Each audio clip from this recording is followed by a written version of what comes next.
Vous écoutez un podcast de EJR Radio, la radio pour tous.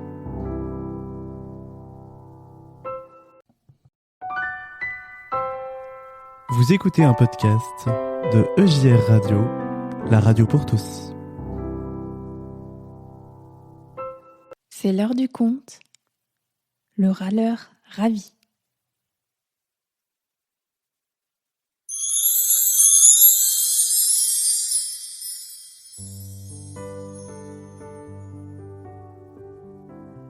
Toute la journée, Martin le berger et son chien Tom ont guidé et protégé le troupeau de moutons dans la campagne de Bethléem. Tout s'est bien passé. Pourtant, ce soir, Tom est découragé. Martin a encore râlé toute la journée. Depuis quelques mois, Tom ne reconnaît plus son maître. C'est comme si les yeux de Martin étaient malades. Lorsqu'il pose son regard sur le monde, tout lui apparaît triste et laid.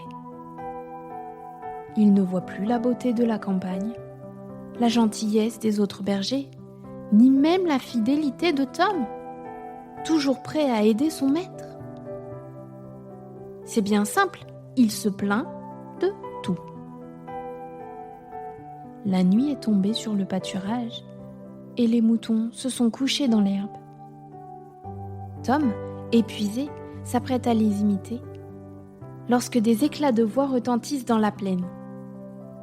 Ce sont Antoine, Jacques et Théodore, les bergers des pâturages voisins, qui arrivent en courant.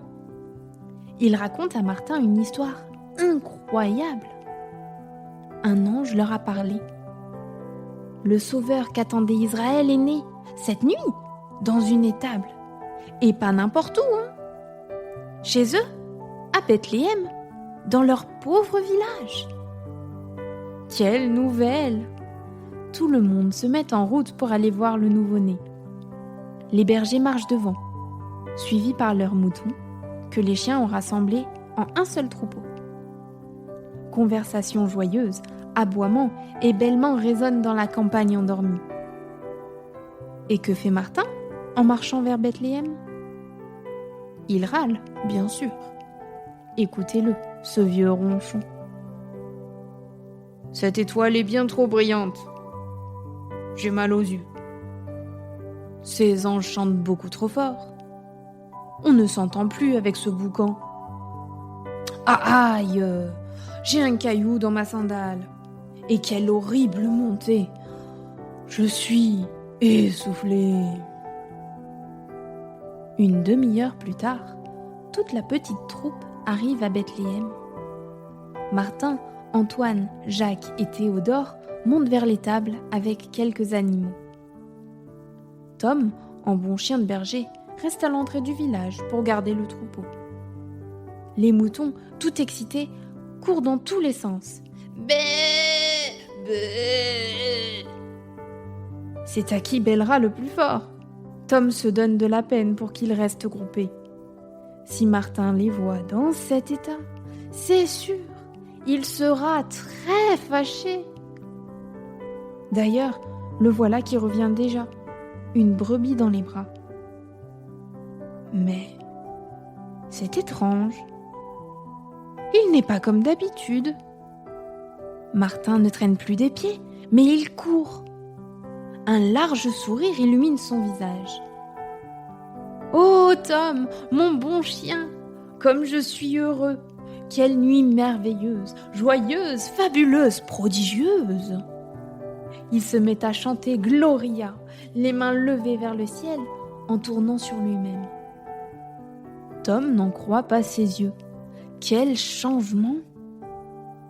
Que s'est-il passé? Demande Tom à la brebis qui revient de la crèche. Je n'ai pas vu grand-chose, répond la brebis. Mais Martin s'est mis à genoux, près de l'enfant, avec les autres bergers. Quand il s'est relevé, il était tout changé. Le bon chien de berger est heureux. Son cœur est plein de reconnaissance. L'enfant Jésus, par sa seule présence, a guéri les yeux de son maître. Il aide Martin à rassembler le troupeau pour les mener au pâturage. Sur le chemin, Martin n'arrête pas de parler. Tom est ravi de l'écouter, car à présent, ce sont des louanges qui sortent de la bouche de son maître. Écoutez-le, ce gai luron. Merci Seigneur pour le ciel étoilé et pour ces chants si mélodieux. Merci pour ces belles montagnes de Judée et pour nos cœurs si joyeux. Merci pour cet enfant nouveau-né. Gloire à Dieu au plus haut des cieux.